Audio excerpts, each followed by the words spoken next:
my dearest, my dearest of all, darling. I know, I know, I know, I know we've got to part. Baby, baby, baby, baby, baby, it really doesn't hurt me that bad. Yeah, because you're taking me with you, and I'm keeping you right here in my heart. It's all because I love you. Ooh, and I love you, and I love you too. Baby, will you call me the moment you get there, baby? Will you do that? Will you do that for me now?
keep telling me that you ain't no good. Oh, but they don't know that I'd leave you if I could. I guess I'm uptight and I'm stuck like glue. 'Cause I ain't never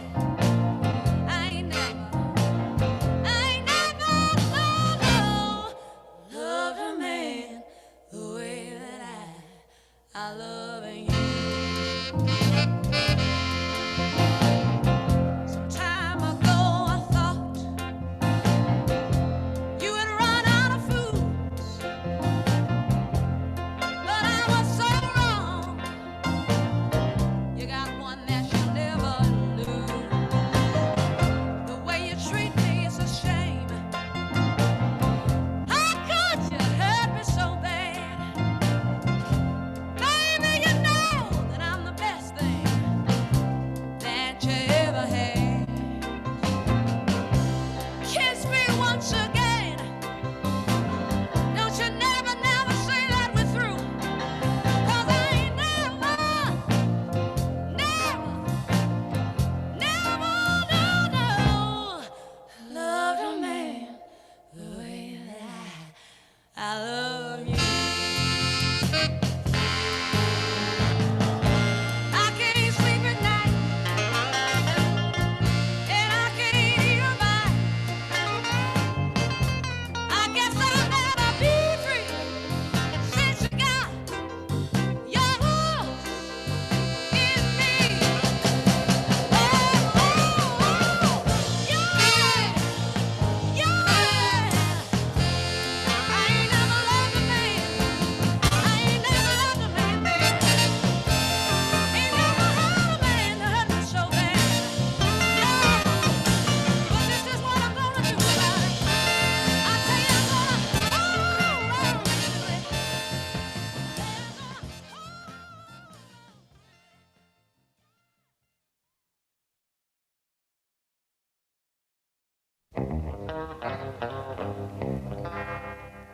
Change, change, change, change, change, change, change, change, change, change, change, change, change, change of food.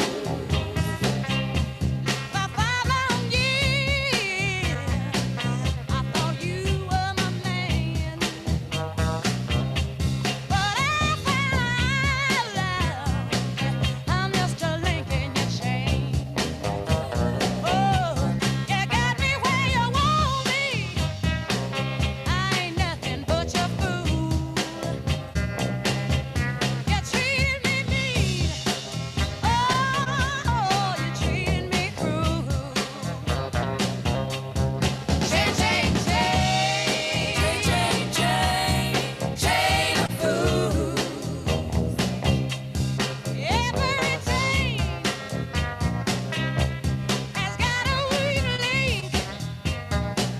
I might be weak, child, but I'll give you strength. Oh, baby. You told me to leave you alone. My father said, come on home. My doctor said, take it easy. Oh, but your loving is much too strong. I'm headed to you. Change, change, change. Change, change, change. Change, change, change. Change, change, change. Change, change, change. Change, change of food. Oh, one of these mornings, the chain is gonna break. But up until then, yeah, I'm gonna take all I can take. Oh, yeah.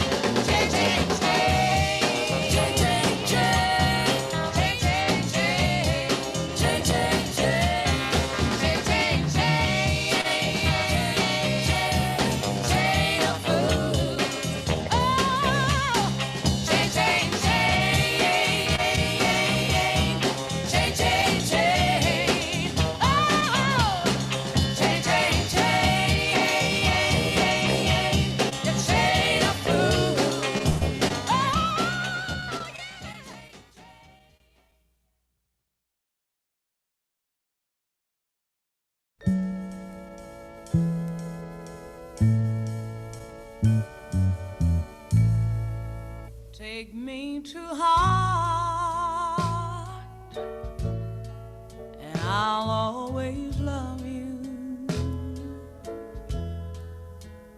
and nobody can make me do wrong, take me for granted, leaving love unshown, makes willpower weak and temptation strong.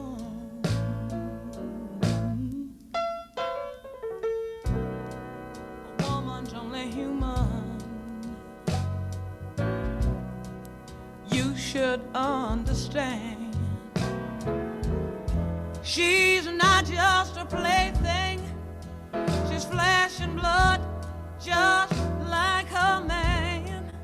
If you wanna do right, whole day, woman, you gotta be a do-right, whole night man.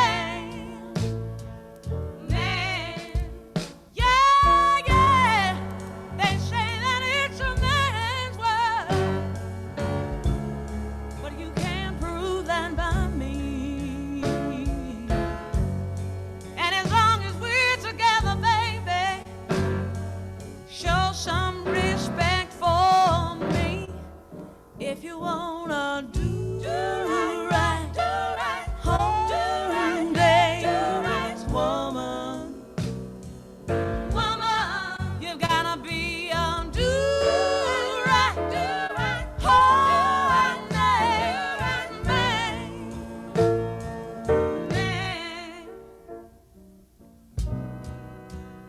A woman's only human,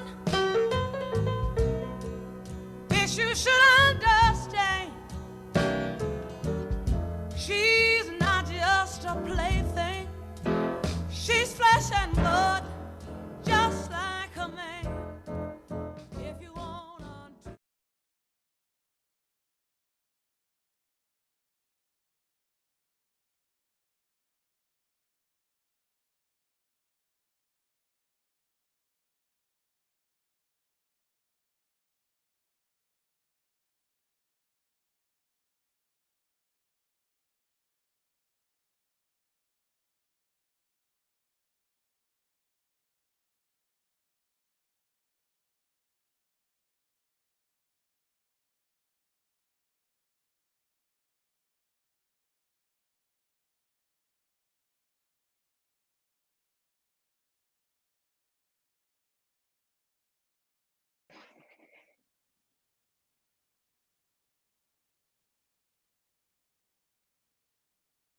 Good evening, and welcome to the Chicago Academy for the Arts Virtual Coffee House.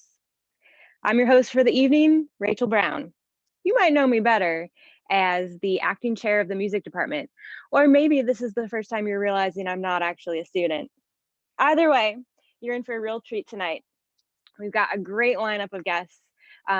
We've got singers, we've got instrumentalists, we've got nonfiction readers, and like this is not just students today. We have, in fact, all-star students, but also we're featuring some faculty and some alumni. So you're really going to want to stay tuned for this one. Grab yourself a cup of coffee, go ahead and hoard your toilet papers, and let's get started. Our first guest performer for tonight is a junior in the music department. His name is Aleko, and he's a jazz pianist. One of the things I love about teaching and working at the Academy is that each department quickly starts to feel like a big family. And so I wanted to bring a little bit of that family element into today's virtual coffee house. And I thought, what better way to examine family time than with a little round of Sorry, the game that every family loves and definitely doesn't fight over. Aleko, I'm going to invite you to play Sorry with me, but since like we're virtually playing, I will, as a gesture, cleanse my hands first. Thank you. And you can't be here with me. You can't actually select a color. You can't actually select your card. But I'm going to go ahead and let you pick whichever color you'd like to be, except for red, which I have claimed as my own. And I'm going to go ahead and let you pick any number you would like between 1 and 12. And yeah, so go ahead and pick those two things. And once you've done that, I will legitimately move on the board for you without cheating whatsoever. And then you can introduce and play for us. Blue 9, please.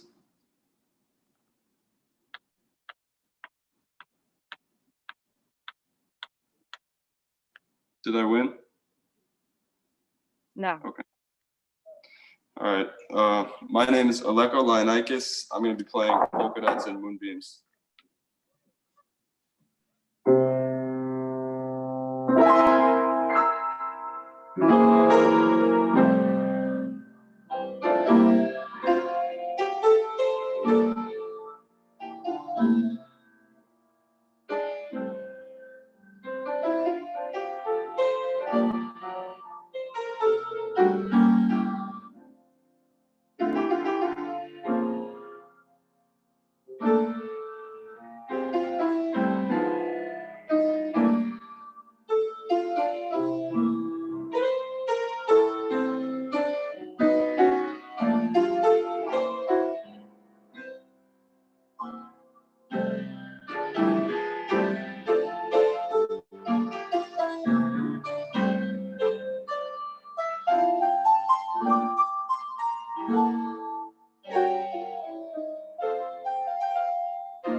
Thank you.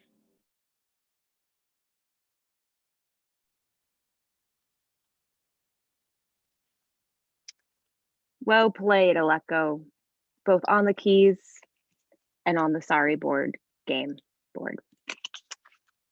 Anyway, moving on. Our next performance is going to come from another member of our music department. This is Sarah. She's a junior as well. And Sarah is a rising star in the world of opera. Opera is a genre that Sarah and I share a strong love of. And one of the things that I really love about opera are all of the ridiculous stories that we get pulled into. And I know that Sarah and I share this sentiment. So, Sarah, I want to pass the microphone on over to you and let you tell us the concise version of your favorite opera plot, but you must do so in 20 seconds. And also, you can't use the word it. Oh. Okay.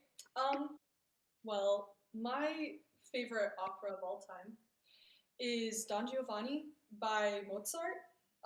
And the opera is about, like, basically, there's this guy, Don Giovanni, who goes around seducing all these women, and at the beginning of the opera, he kills this woman's father, and that becomes a whole thing, and the woman didn't even know like who did it, so that's like a whole thing, and like they're searching for who killed him, and then he seduces this woman on her wedding day, and that becomes a whole thing too, and basically in the end, like everybody finds out all the stuff, all the crazy stuff he's been doing, and there was the statue of like the dead father, and the statue actually comes to life, takes Don Giovanni, and drags him to hell.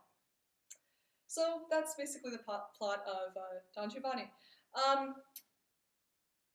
So I'm going to be singing for you O mio babbino caro by Puccini.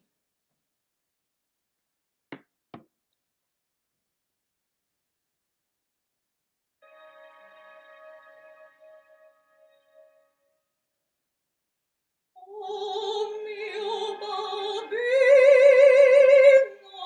caro, mi piace bello andare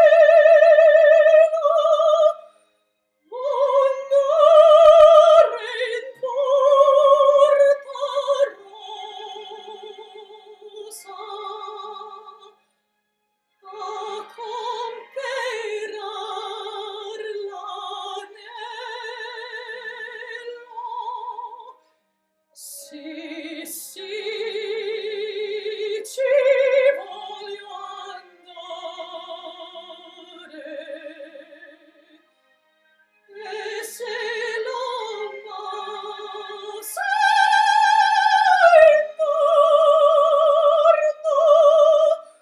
andrà sul ponte vecchio,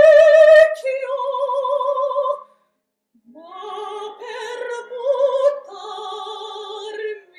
in arno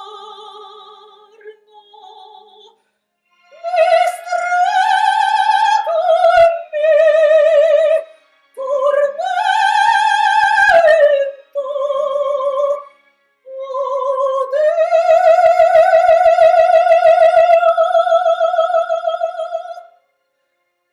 Vorrei morir.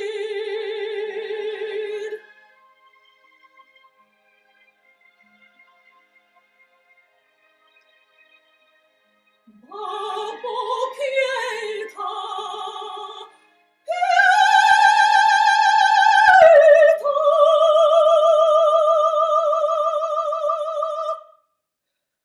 Babbo pietà, pietà.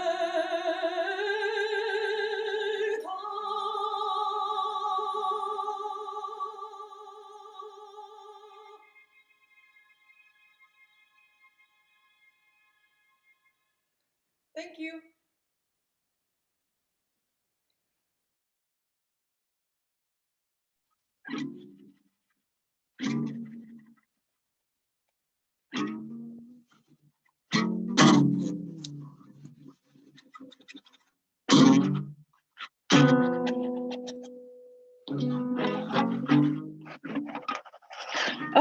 Oh, sorry. I didn't see you there. Don't mind me. I was just composing. Okay, who are we kidding? I can't play the guitar, but we're in luck. We've got just the man who can. I'm so thrilled to be bringing onto our show guitar faculty member Jesse Langen. So I've known Jesse for a really, really long time. And one of the things that I find incredible about this human is that he plays guitar in every genre of music. Okay, I'm sure that that's hyperbole, but still, I have been on stage with him and we've played classical repertoire together from like the 1920s. I've been on stage with him playing world premieres. I've gone to a local pub and heard him play Irish music. I've been goofing around playing jazz standards with him before. Like, there is no style that he can't play. So what I want to ask of you, Jesse, is like, why can't you just pick one? Boy, to answer this question, I'm going to have to take a sip from my coffee cup. Oh. Sorry, what? No, just kidding. I always, I think when I was a kid, I think that this started for me pretty young, maybe when I was really little. Listening to music was always maybe a bigger deal for me than playing music. And maybe that's somehow connected to that I want to listen to lots of different kinds of music. But I think if I'm really honest with myself, I think that maybe listening to music has always been the most important thing to me. Maybe that's an answer. I don't know. So,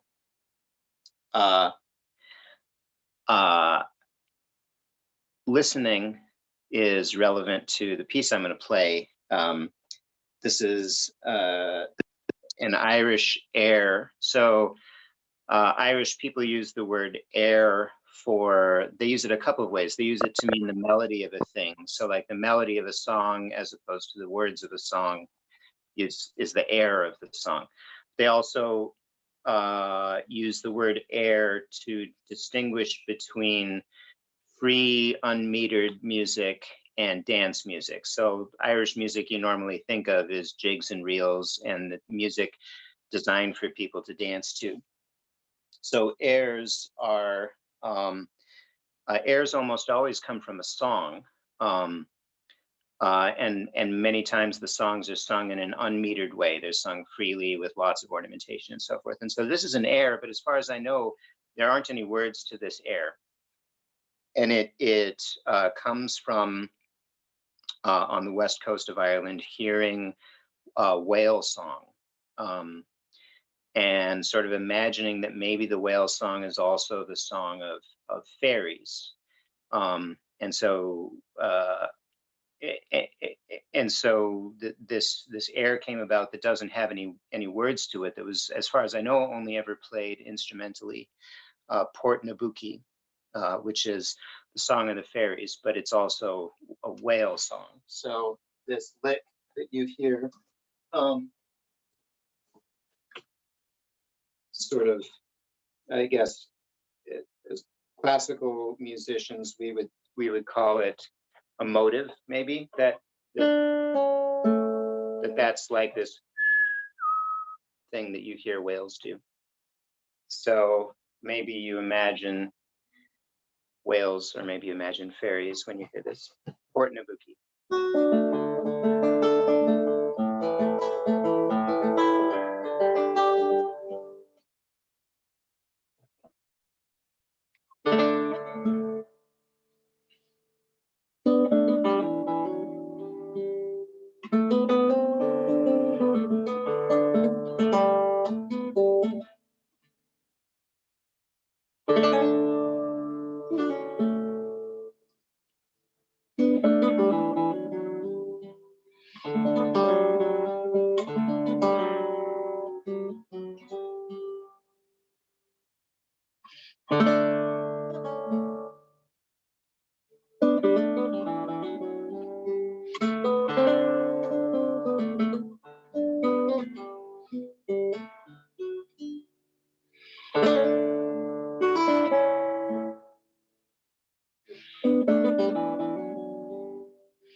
I'm not, you're crying into your coffee cup.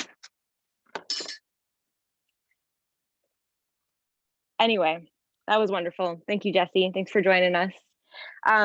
Up next is a presentation by students who I didn't know well actually before this isolation period started at all.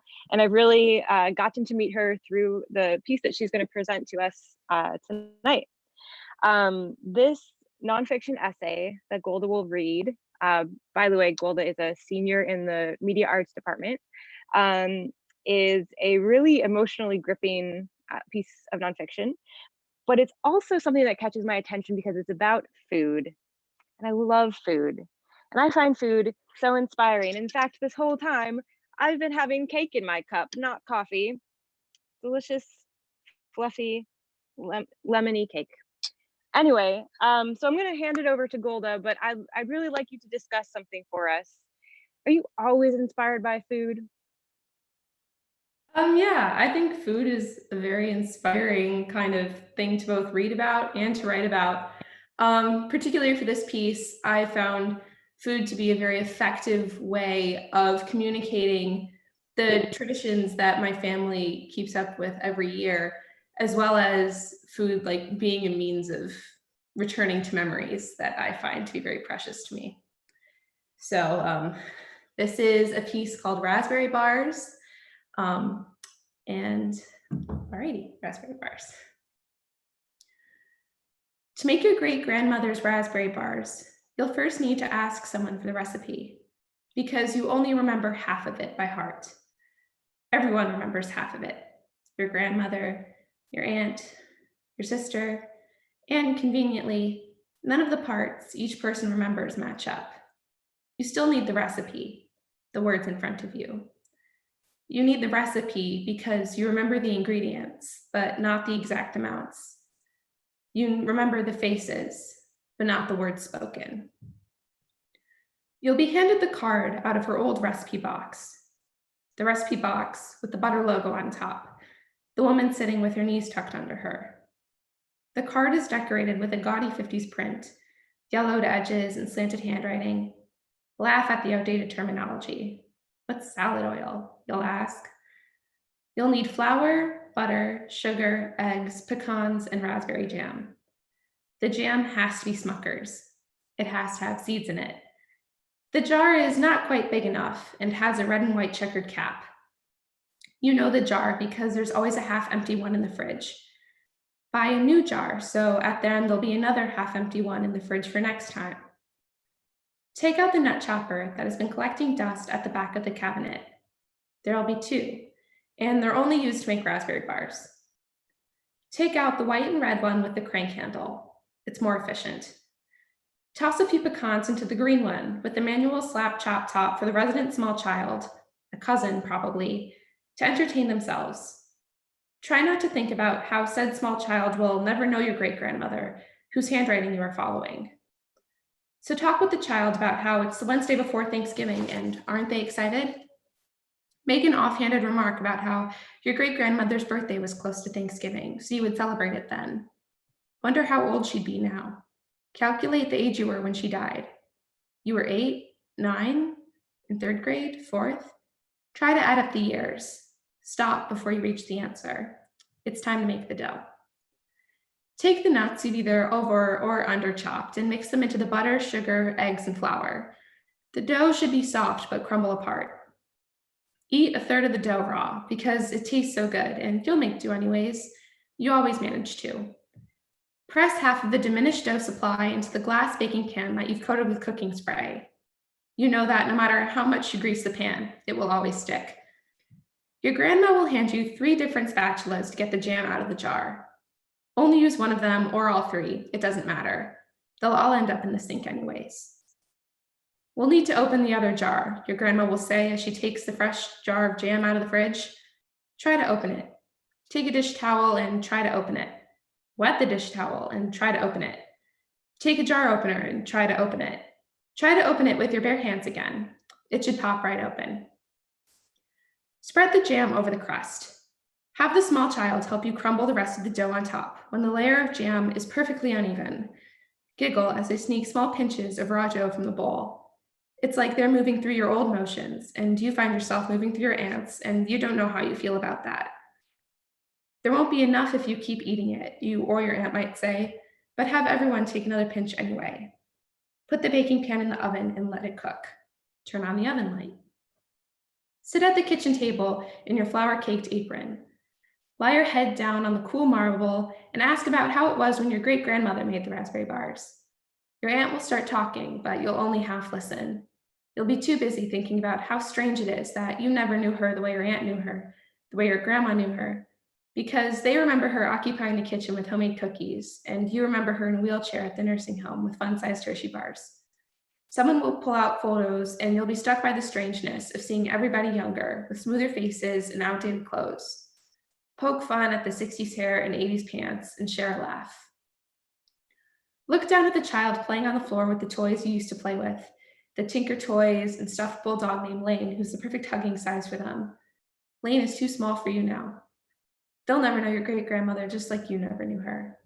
Wish that you got to cook with her just once, instead of standing next to your sisters and mother at the nursing home. Instead of thinking about how isolated you felt when your family shared stories of her at the funeral, go and check the raspberry bars. Take them out of the oven when the jam boils at the edges. It'll get chewy as it cools.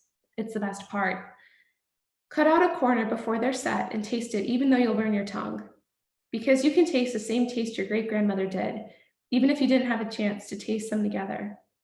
You can hold on to her face, her handwritten words, even as her spoken ones fade away. Thank you.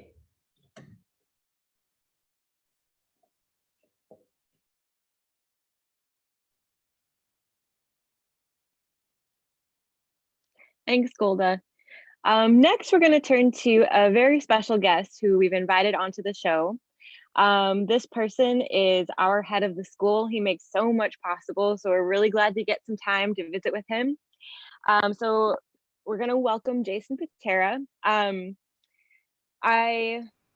In the time before the pandemic and social isolation began, I remember I used to play this game with my friends, and I'm sure you did too. Like, I didn't invent this game, I understand that. But we used to make up scenarios like being stuck on a desert island or in outer space. And when you're stuck there, what are the 5 CDs or 5 movies or 5 Beethoven symphonies that you would allow yourself to bring to the island or the outer space planet thing? It's kind of funny because I feel like now that's become a much more practical question. So Jason, I know you're an avid listener, just like Jesse Langen, just like many of us, and I wanted to get your take on this. What are your 5 desert island albums and why? Rachel, I am so glad that you asked that question. I want to point out I came up with the coffee cup, so I fit right in here at the coffee house. I noticed earlier on Facebook today, there was some silly list of things that you don't like that everybody likes, and you partook, and you mentioned Miles Davis. So I was tempted to make my review today. What are my desert island Miles Davis CDs from 1956 to 1959? But I couldn't narrow it down to just 5. So instead, I'll just go with 5 desert island albums and why I love them. These are albums that everybody should own, but all of these changed my life in a personal way, and I'm going to tell you why I love them. The first album I want to share with everybody is Miles Davis' Kind of Blue, one of the most popular jazz albums ever recorded. Miles Davis in the late 1950s tries some new things with jazz tonality and jazz harmony and creates a breathtaking work of art. I first heard this record when I was 19. I heard it in my car, and it was so powerful to me, I had to pull the car over, and I just sat there and stared. I could not believe that something that wasn't loud, wasn't aggressive, and wasn't electric could be so emotionally powerful. The second album I want to share with everybody is Ella Fitzgerald Live in Berlin. This is one of the all-time great live concerts. Ella Fitzgerald Live in Berlin. This is 1960. There's a great story of this album.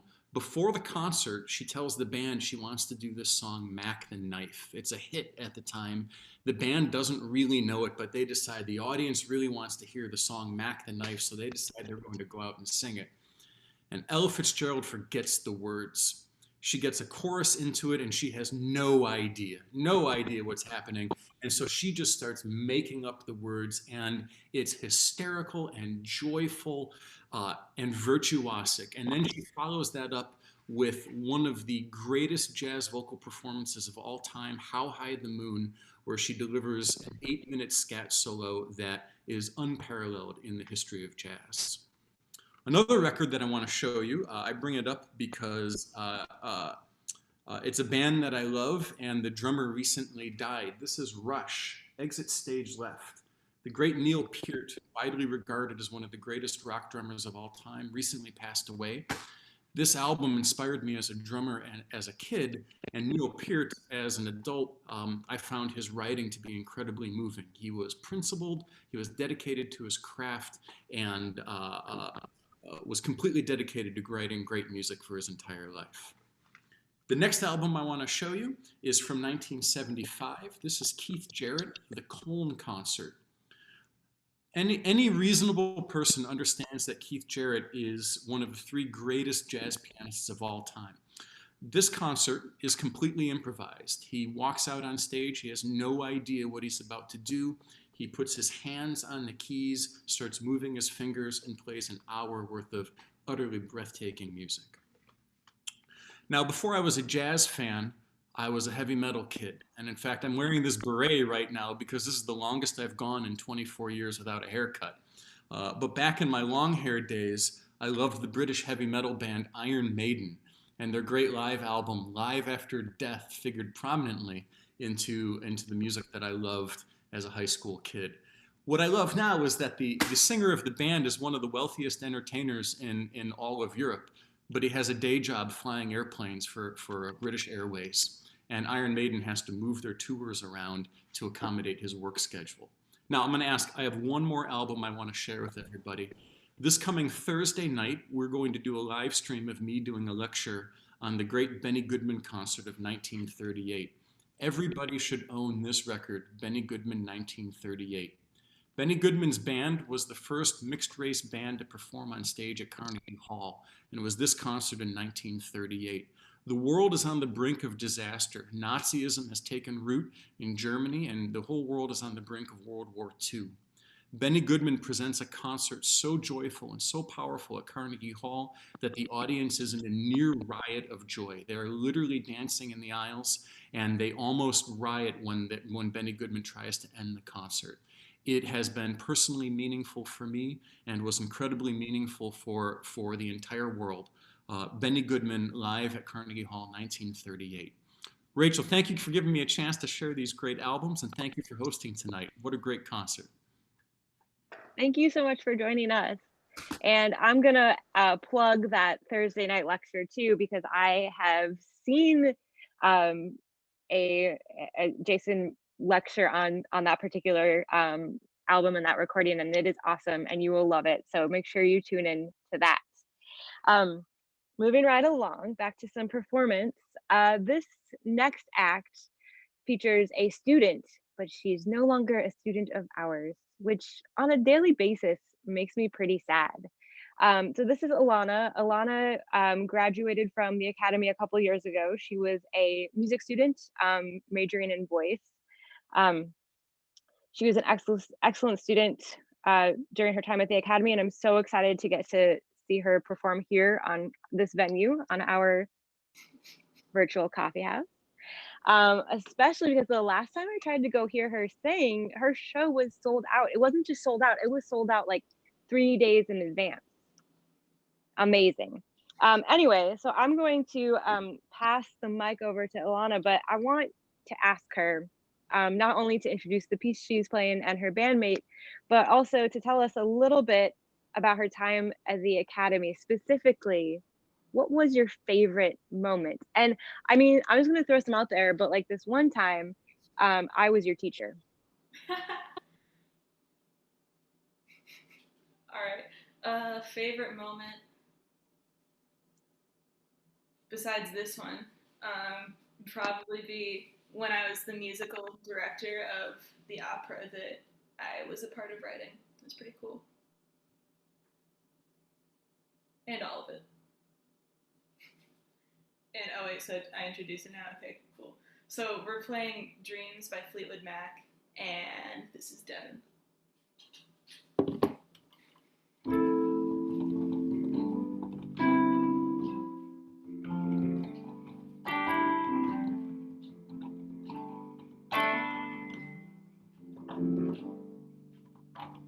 Now here you go again, you say, want your freedom.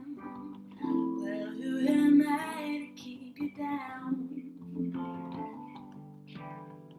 It's only right that you should play it the way you feel it.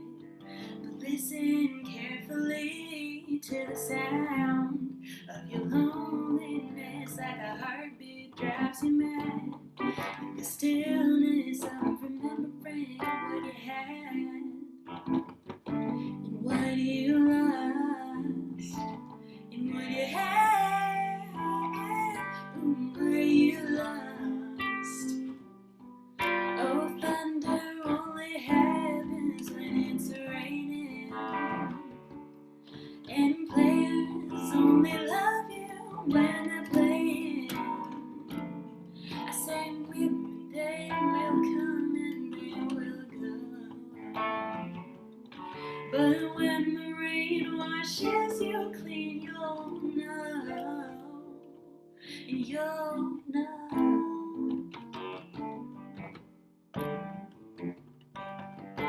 Now here I go again, I see my crystal visions, but I keep my visions to myself.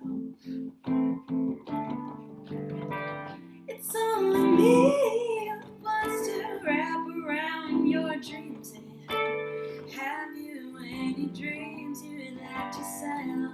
A dream of loneliness, like a heartbeat drives you mad. The stillness of remembering what you had and what you lost and what you had and what you lost. Oh, thunder only happens when it's raining, and players only love you when they're playing. But I say women, they will come and they will go.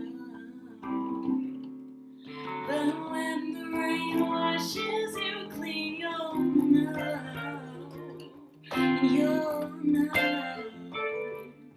you'll know, you'll know, you'll know.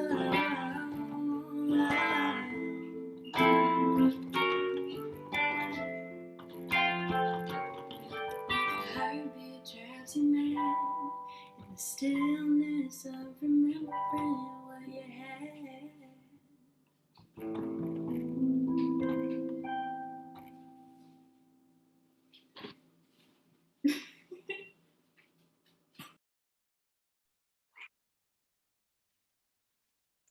Well, you can see why her shows are sold out. Thank you so much for joining us today. And is that toilet paper coming in out of nowhere? Just random toilet paper?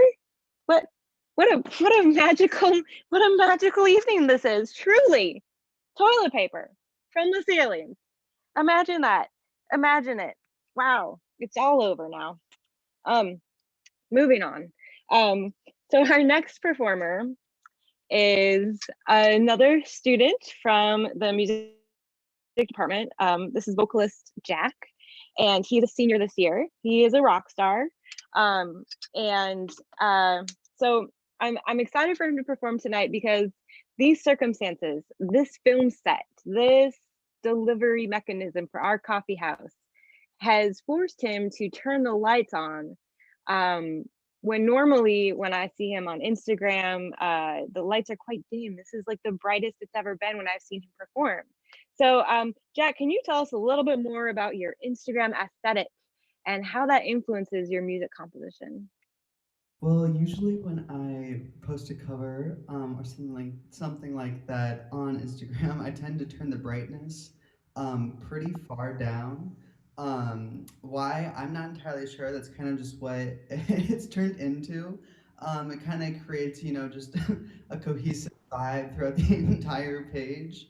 And since we're talking about my Instagram, I'm gonna give it a little plug. You can follow me at Jack Romero Music. JackRomeroMusic. Anyway, so I want to play an original song that I wrote. It's called Do Re Mi. I wrote it earlier 2019, and then I released it on my EP about last summer in later 2019, around May. So if you want to check that out, it's on Spotify, iTunes, and all that fun stuff. And so yeah, uh, here it is. It's called Do Re Mi.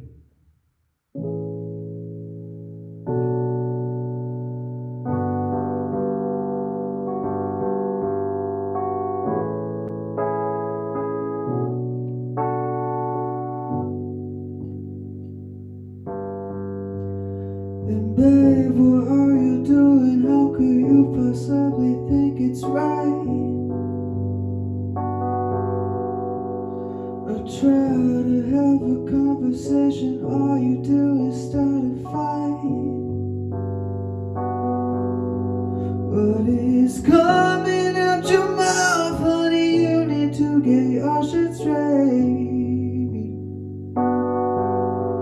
I'm just trying to give you all my love, but baby, please don't give me hate. And babe, I wanna keep you next to me. 'Cause whenever I am with you, my heart is singing do re mi. And baby, I love you, baby, you're the one for me. 'Cause whenever I am with you, my heart is singing do re mi.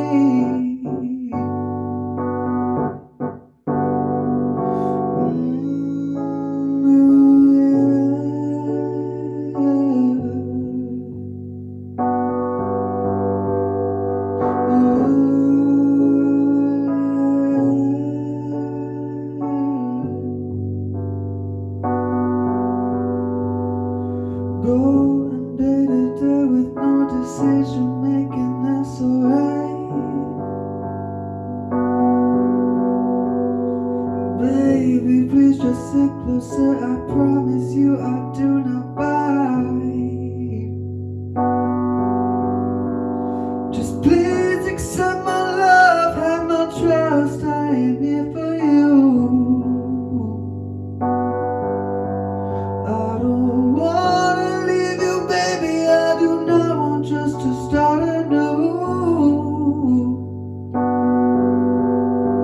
'Cause babe, I wanna keep you next to me.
Thanks, Jack. You know, I'm probably your biggest fan, but I gotta say, as your theory teacher, those pitches are not do, re, or mi. But seriously, great having you on the show, and thank you so much for bringing your music to us. So that's it for our performers for the night. Oh, yeah, of course, the sorry game. How could I forget? So Aleko and I continued to play virtually, by which I mean he didn't do anything and I just flipped over cards and moved players. We did get in a really big fight. I now own these blue pieces and I'm flushing them down the toilet. We're never playing it again. But seriously, thank you so much for joining us tonight as the viewers. Thank you for listening, for tuning in. We hope you'll be back the next time we do one of these. I also want to give a huge thank you, a small round of applause because it's just me in this bedroom. But a round of applause nonetheless for the performers tonight. They were amazing. They were wonderful. I want to give a huge thank you for our head of school, Jason Patera, for stopping by and being interviewed and sharing his thoughts on music. I'm sure we'll dig into those recordings, except for Miles Davis, of course. I also need to give a huge thank you to Jack Murray for all of his help. Yeah, the sound would not have been what it was today if it wasn't for him. So big round of applause for Jack Murray. I also have to give a huge round of applause to Buck Blue for his work on production. Seriously, this man is Tony Stark. He built this in a cave. It's incredible what he did today, bringing this show to life. And yeah, thanks again to you one more time, our listeners, our viewers, for tuning in and watching. And with that, we bid you farewell.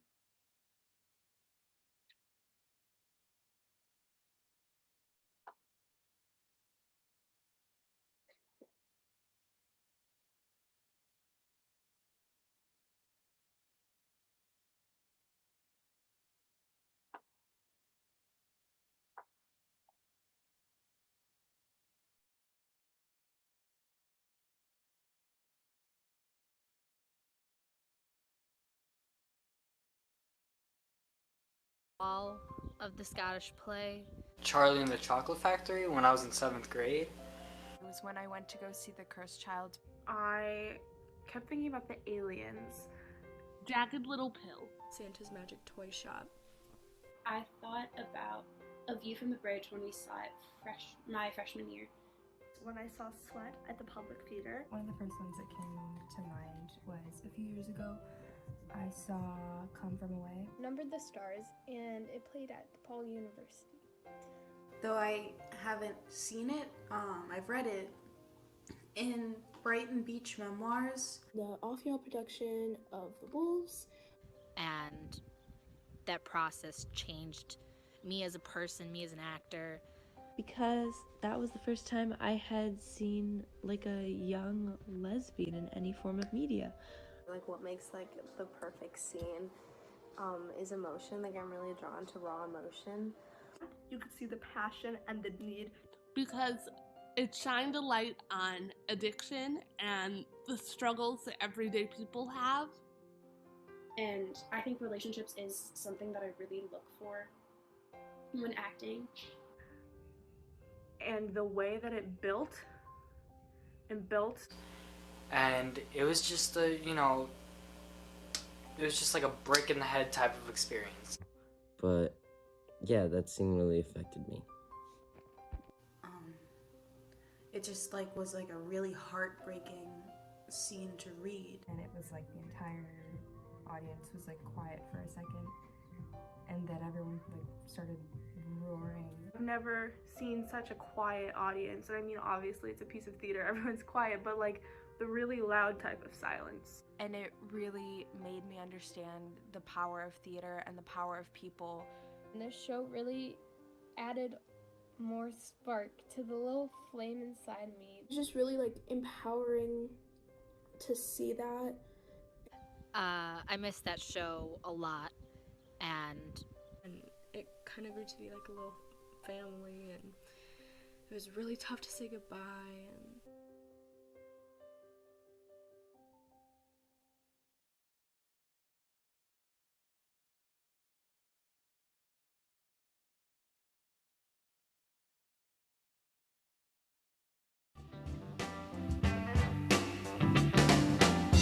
If you